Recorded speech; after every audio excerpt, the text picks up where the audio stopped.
Hey everybody, how are you? Dear friends, I am Sachin Raj Purohit, faculty of English Literature. After a few days, once again I welcome you all on this virtual and digital platform, KP College of Arts and Science Ahore.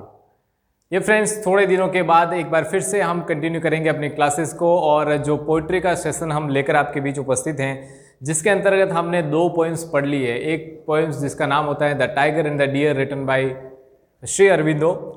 उसके बाद हमने एक poetry देखी थी can it be by written by Manmohan Ghosh. 2 कविताएं हम पढ़ चुके हैं, 2 पोइट्रीज हम पढ़ चुके हैं और अब हम जो तीसरी कविता जो पोइट्री है वो लेकर आपके बीच आए हैं और बहुत ही शानदार ये आज की जो कहानी है इस कविता के रूप में हम पढ़ने वाले हैं।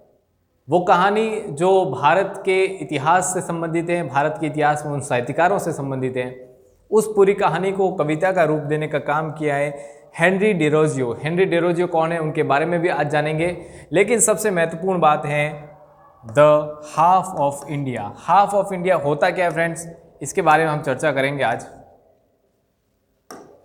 ये फ्रेंड्स ये है हाफ। हाफ का मतलब होता है एक तरह का एक म्यूजिकल इंस्ट्रूमेंट है और इस म्यूजिकल इंस्ट्रूमेंट के माध्यम से कवि ने जो संदेश देने का काम किया है, इस इंस्ट्रूमेंटल के माध्यम से, ये जो म्यूजिकल इंस्ट्रूमेंट है इसके माध्यम से भारत की जो प्राचीन संस्कृति है, भारत की प्राचीन सभ्यता है, भारत के प्राचीन जो साहित्यकार हैं, भारत के प्राचीन काल के जो कवि रहे हैं, जो साहित्यकार हैं, जो पुराना म्यूजिक है, उन सारी चीज़ों को जो कि कह सकते हैं ओल्ड इज गोल्ड, उन सारी चीज़ों को आगे लाने का काम इस कवि ने किया है, जिसका नाम होता है हेनरी डेरोजियो। हेनरी डेरोजियो जो कि कहा जाता है बंगाल की युवा क्रांति के भी एक जाने माने हस्ताक्षर थे।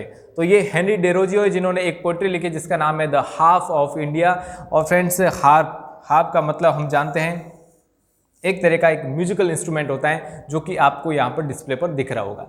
तो फ्रेंड्स बिना किसी देरी के आगे बढ़ते हैं और हम जानते हैं सबसे पहले हेनरी डेरोजियो के बारे में, ये कौन है। तो फ्रेंड्स सबसे पहले हम जानकारी हासिल करते हैं हेनरी डेरोजियो के बारे में और ये आप उनका पिक्चर देख सकते हैं कि कैसे दिखते थे ये। हेनरी डेरोजियो बॉर्न इन 18 अप्रैल 1809 यानी 1809 में उनका जन्म होता है और उनकी डेथ होती है 26 दिसंबर 1831 यानी 1831 में इनकी मृत्यु होती है 26 दिसंबर के दिन। महत्वपूर्ण बात जो इनके संबंध में है, an Indian poet of Portuguese origin. देखिए ये पोर्तुगीज ओरिजिन है। पोर्तुगीज का मतलब है पुर्तगाली, यानी ये पुर्तगाल के ओरिजिन है, यहाँ से वहाँ से जन्मे हैं, लेकिन इनका लालन पालन पोषण जो कह सकते हैं वो पूरा इंडिया में, इनका ग्रोइंग अप जो है वो इंडिया में हुआ है। तो ये कह सकते हैं पोर्तुगीज ओरिजिन के ये व्यक्ति हैं और भारत में ये पले बड़े हैं। Assistant headmaster of Hindu college Kolkata. Kolkata Paschim Bangal की राजधानी है और कोलकाता के अंदर ही ये assistant headmaster of Hindu college के अंदर ये असिस्टेंट हेडमास्टर रह चुके थे। तो ये इनके बारे में महत्वपूर्ण बातें हैं और अब इनके फेमस वर्क्स के बारे में देखते हैं। तो एक है to the moon, to India my native land और हैं द हाफ ऑफ इंडिया, जिसको आज हम पढ़ने वाले हैं। तो ये हेनरी डेरोजियो है कौन, एक ऐसे व्यक्ति हैं जो पुर्तगाली हैं और भारत में उनका ग्रोइंग अप हुआ है और बहुत अच्छे साहित्यकार रहे हैं, बहुत सी पोइट्रीज इन्होंने लिखी है और भारत की जो संस्कृति है, भारत की जो विरासत है और भारत की जो समृद्ध परंपरा रही है, उन सारी चीज़ों को अपनी कविताओं के माध्यम से लोगों तक पहुंचाने का काम इन्होंने किया है। तो बिना किसी देरी के हम आगे बढ़ते हैं। You also excited for the poetry about this poem.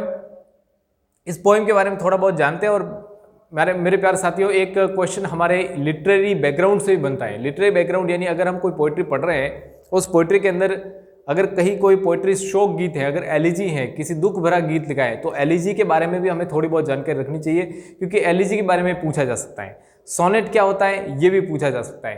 तो फ्रेंड्स ये एक तरह की सोनेट है। सोनेट यानी हिंदी में जिसको कविता छंद बोल सकते हैं। 14 लाइन की ये कविता है और जिसको सोनेट बोलते हैं। सोनेट के अंदर 14 लाइन्स होती हैं। राइमिंग स्कीम, इस पोइट्री की राइमिंग स्कीम में ये कैसे होती है, rhyming scheme A B B A B C D C और बी बी, इस प्रकार की इसकी राइमिंग स्कीम है जो कि कम्पिटिटिव एग्जाम्स में पूछी जाती है। रीट वाले हो चाहे सेकंड ग्रेड के एग्जाम देने वाले हो या कोई भी इंग्लिश लिटरेचर से संबंधित, तो उनके लिए ये राइमिंग स्कीम हो चाहे ये लिटरेरी बैकग्राउंड हो, बहुत ज़्यादा महत्वपूर्ण है। अब देखते हैं फर्स्ट सेक्शन। इस पोइट्री का जो फर्स्ट सेक्शन है जिसके अंदर ऑक्टेव यानी 8 लाइन्स है। कितनी लाइन है फ्रेंड्स, 8 लाइन है। इसको 2 भागों में बांटते हैं। सोनेट को हम 2 भागों में बांट सकते हैं, 8 + 6, तो ये हो जाती है 14 लाइन्स। तो ये 14 लाइन्स का जो सोनेट है इसके अंदर शुरुआती जो 8 लाइन्स हैं इसको बोलते हैं ऑक्टेव। क्या बोलते हैं? ऑक्टेव, जिसको फर्स्ट सेक्शन कहते हैं। Lament on the loss of glory, जो पहली 8 पंक्तियां हैं उनके अंदर पोएट ने दुख प्रकट किया इस बारे में कि भारत की जो ग्लोरी, भारत की जो समृद्ध परंपरा थी, भारत की जो चमक दमक थी, वो अब क्या है, उसका लॉस हो गया है, यानी वो खो चुकी है। किनके बारे में चर्चा की जा रही है? वो भारत के प्राचीन साहित्यकारों और उन कवियों के बारे में, उन लेखकों के बारे में जिन्होंने अपने म्यूजिक से, अपनी रचनाओं के माध्यम से पूरी दुनिया में भारत का नाम किया था। लेकिन ये उस समय की बात बता रहा है जब इंडिया में अंग्रेज आए थे। अंग्रेजों के आने से पहले भारत की जो परंपरा थी वो बहुत ही पूरे विश्व के अंदर आलोकित थी। हम नालंदा और तक्षशिला विश्वविद्यालय की बात भी करें तब भी भारत की परंपरागत जो विरासत थी वो बहुत जीवित थी। सेकेंड सेक्शन जो कि सेस्टेट है और उसके अंदर 6 लाइन से लास्ट वाली, इसके अंदर एक होप बताई गई, एक तरह की आशा की किरण है for the return of the glory, कि जो भारत की समृद्ध परंपरा थी, जो भारत की चमक दमक थी, जो भारत की पहचान थी, जो खोई हुई पहचान थी, उसको फिर से लौटाने का काम अंतिम 6 पंक्तियों में कवि करता है। तो 8 और 6 यानी 14 लाइन्स की ये पोएम है जिसको सोनेट बोलते हैं। ये आपके नॉलेज के लिए भी काम की चीज़ है। अब आगे बढ़ते हैं। ये है हमारी पोइट्री जिसका नाम है हाफ ऑफ इंडिया, और ये फोटो आप देख सकते हैं। हाफ एक तरह का म्यूजिकल इंस्ट्रूमेंट है और इसके अंदर ये जो स्ट्रिंग्स लगी हुई है जिसको बजाने से जैसे गिटार हम बजाते हैं उस गिटार की तरह इसके अंदर भी स्ट्रिंग्स लगी हैं, और किस तरह से इसका म्यूजिक आता है, कितना मेलोडियस सॉन्ग आता है। तो सबसे पहले हम इस कविता की शुरुआत यहां से करते हैं। बड़े ध्यान से देखिए पहली लाइन क्या कह रही है, वाई। मैं आपके लिए इसको थोड़ा जूम कर देता हूं तो आपके लिए थोड़ा इजी हो जाएगा। पहली लाइन कह रही है फ्रेंड्स, वाई हैंग्स दाउ। दाउ का मतलब यहां होता है यू, जैसे हम इंग्लिश में यू बोलते हैं, वाई ओ यू, तो दाउ का मतलब you. Why hangst thou lonely on yon withered bow? इस पंक्ति का मतलब है, why का मतलब क्यों, हैंग्स्ट का मतलब होता है लटकना। जैसे हमारे घर में कपड़े टांगने के लिए हैंगर का यूज होता है, वो वर्ड यहीं से बना है, हैंग्स है। Why hangst thou lonely? यहाँ तुम अकेले क्यों लटके हुए हो? किसको कह रहे हैं पोएट? इस गिटार के जैसे इस म्यूजिकल इंस्ट्रूमेंट को इशारा करते हुए भारत के पुराने साहित्यकारों और उनकी पोएट्री के बारे में कहा जा रहा है। लॉनली यानी अकेले, ऑन योर विदर्ड बो। विदर्ड का मतलब एक तरह से मुरझाना, जैसे कोई फूल मुरझा जाता है या कह सकते हैं एक चीज यूजलेस हो जाती है जिसका उपयोग नहीं रहा है, उसको कहते हैं विदर्ड। बो का मतलब होता है डाली, पेड़ की एक डाली होती है।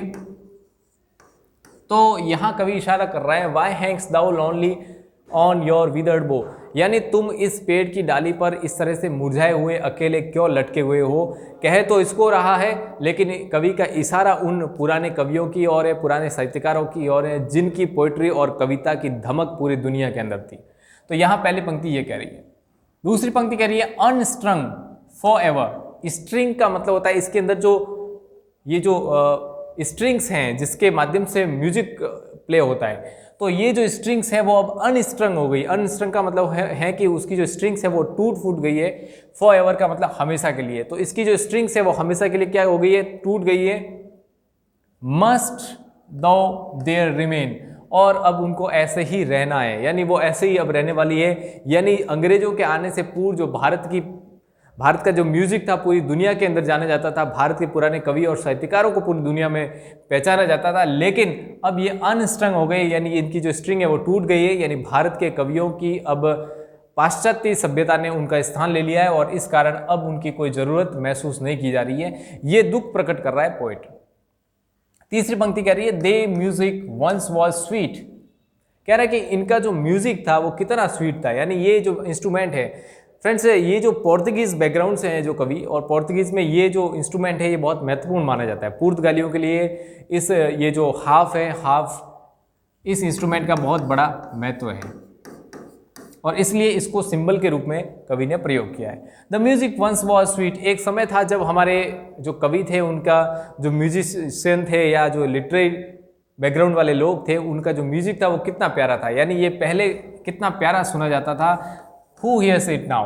अब इसको कौन सुनेगा, यानी अब पहले इसकी उपयोगिता थी लेकिन अब इसकी उपयोगिता खत्म हो गई है। तो एक समय था जब इसका म्यूजिक था वो कितना स्वीट था, कितना मेलोडियस था, कितना प्यारा था। Who hears it now? अब इसको कौन सुनेगा। चौथी लाइन कह रही है वाई डोथ द ब्रीज शाई ओवर दी इन वैन। तो वाई डोथ द ब्रीज, ब्रीज का मतलब होता है जो लहराती हुई जो हवाएं आती हैं, सन सन हवाएं आती है जो साय कर रही है, साय का मतलब होता है आहें भरना। तो जो हवाएं हैं वो इस प्रकार से आहें क्यों भर रही है, एक कवि कह रहा है कि वो इसके अंदर से गुजरना चाहती है, हवाएं चाहती है वो इसके अंदर से गुजरे ताकि इसके अंदर से वो म्यूजिकल मेलोडियस वॉइस उत्पन्न हो जो पहले के ज़माने में हुआ करती थी। तो ये हवाएं अपनी आहें क्यों भर रही है, इस तरह से बहती हुई इसके अंदर से गुजर रही है। तो ये कवि क्वेश्चन करता है। Silence had bound thee with her fatal chain, silence ने क्या कर दिया है, इसको बांध दिया है। साइलेंस का मतलब यह है कि अब हमारे पुराने जो कवि हैं, पुराने साहित्यकार हैं, पुराने जो लोग हैं, पुरानी जो परंपरागत विरासत है उसको अब पूछने वाला कोई नहीं है। जैसे ही हम अपने परंपरा की ओर बात करते तो लोग हमको पिछड़ा हुआ मानते हैं।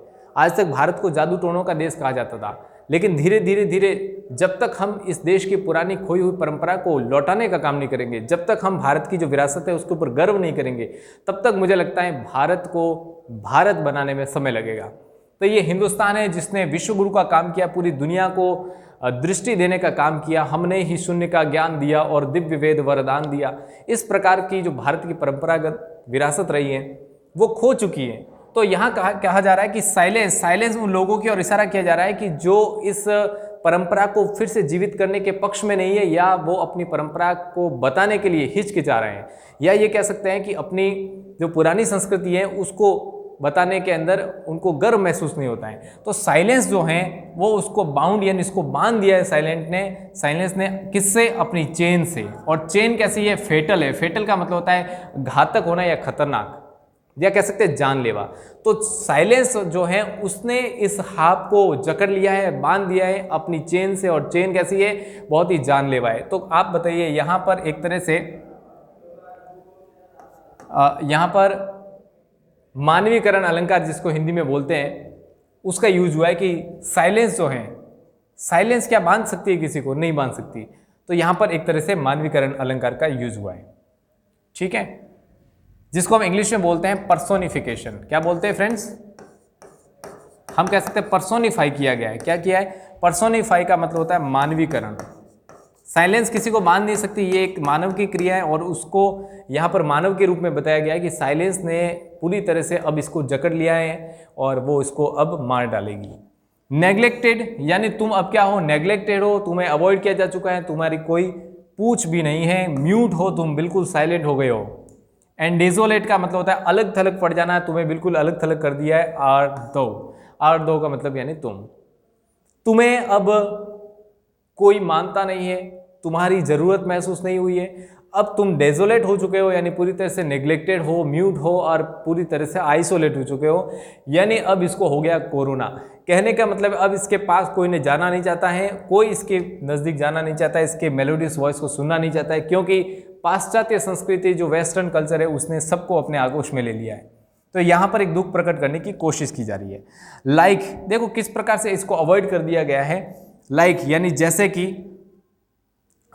Like ruin monument on desert plain. Ruin का मतलब होता है तबाह हो जाना या कोई बर्बाद या टूट फूट जाना। मॉन्यूमेंट का मतलब होता है एक तरह का स्मारक, एक ऐसा स्मारक जो कि टूट फूट चुका है, जो कि खंडर हो चुका है। इन डेजर्ट प्लेन का मतलब होता है एक रेगिस्तान में, एक सूखे इलाके में अगर कोई मॉन्यूमेंट है और वो भी टूट फूट चुका है, जर्जर अवस्था में है, तो उसकी तरफ भी लोग क्या करते हैं, ध्यान नहीं देते, उसको अवॉइड करते हैं, नेग्लेक्ट करते हैं, उसको म्यूट कर देते हैं, या कह सकते हैं डेजोलेट कर देना। तो वो की वो स्थिति अब इसकी हो गई है हाफ की, और इसकी तरफ कोई जाना नहीं चाहता। नए नए म्यूजिकल इंस्ट्रूमेंट आ गए हैं, और इसी तरह नए नए साहित्यकार आ गए हैं, नए नए कवि आ गए हैं, और हमारे पुराने कवियों और साहित्यकारों का अब वो महत्व नहीं रहा जो उस समय हुआ करता था। तो फ्रेंड्स 1 2 3 4 5 6 7 लाइन्स हो गई, और अब 8वीं लाइन देखिए, ओ मैनी अ हैंड मोर वर्दी फार देन माइन। कहा जा रहा है कि ओ मैनी अ हैंड, बहुत सारे हाथ ऐसे थे जो कि मुझसे भी ज़्यादा काबिल थे। कवि यहाँ पर कह रहे हैं कि मैं खुद भी कविताएं लिखता हूँ, लेकिन मुझसे भी ज़्यादा काबिल कुछ लोग थे जिनको अब पूछा नहीं जा रहा है, जिनके बारे में बातचीत नहीं होती है। ये उन्हीं कवियों की बात कर रहा है। अब ये यहाँ पर आती है 6ठी लाइन। अब फ्रेंड्स हम बात करेंगे 6th लाइन की।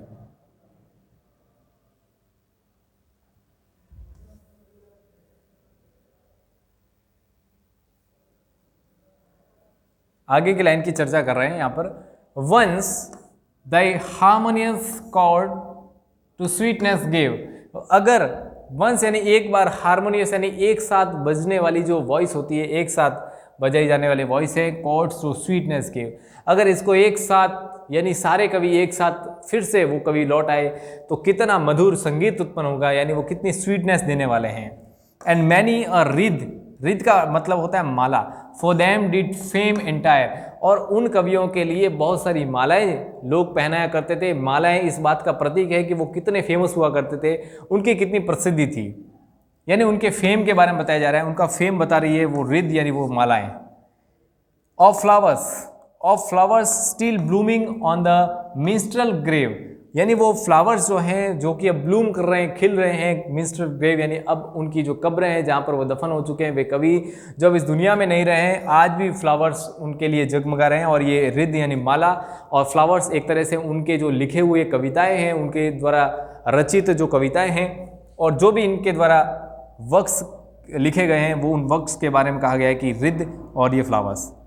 अब बात करें, दोज हैंड्स आर कोल्ड, वे हाथ अब ठंडे पड़ चुके हैं। कोल्ड का मतलब होता है ठंडे पड़ जाना और ठंडे पड़ जाने का मतलब होता है मर चुके हैं। वे कभी अब इस दुनिया में नहीं है, but if they notes divine, और अगर उन्होंने कुछ लिखा है और वो पवित्र हैं, डिवाइन है, तो may be by mortal waken once again. तो मुझे लगता है कि एक बार फिर से जो मोर्टल है, मोर्टल का मतलब होता है नश्वर और नश्वर का मतलब मनुष्य, मनुष्य नश्वर होता है। तो मुझे लगता है, मुझे विश्वास है कि यहाँ पर एक होप, एक आशा की किरण यहाँ पर जगाने का काम किया जा रहा है। May be by mortal waken once again, हो सकता है मोर्टल यानी मनुष्य एक बार फिर से जाग जाए। और हाफ ऑफ माई कंट्री, यानी मुझे लगता है कि कुछ नए साहित्यकार, नए कवि अब फिर से जागेंगे और हमारे पुराने कवियों और साहित्यकारों को अब उनकी जो रचनाएं हैं वो लोगों तक पहुंचाने का कार्य करेंगे। यहाँ पर एक आशा की किरण है। और लास्ट में कहा गया है हाफ ऑफ माई कंट्री, मेरे देश के हाफ यानी मेरे देश के पुराने साहित्यकारों, मेरे देश के पुराने कवियों, मेरे देश के पुरानी विरासत और संस्कृति,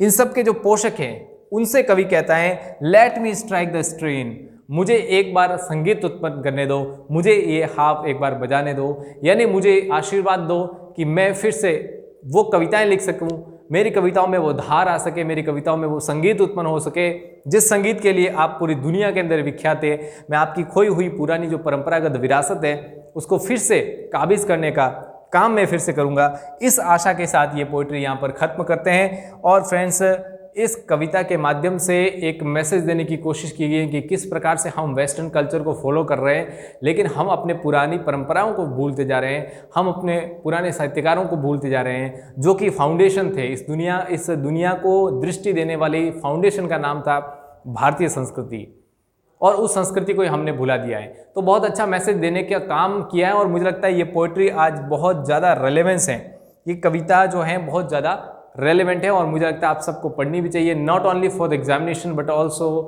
द इनर स्पिरिट। अब हमारी जो सोई हुई आत्मा है उसको जगाने के लिए भी ये पोइट्री बहुत महत्वपूर्ण है। तो फ्रेंड्स, आज की ये कविता यहीं पर पूरी होती है। कैसी लगी आज की ये कविता और आज का ये एपिसोड, और आगे हम पढ़ने वाले हैं एक नई पोइट्री आपके बीच लेकर आएंगे। आप सब जुड़े उसके लिए आप सबका दिल से आभार। Thank you very much. Backs of thanks.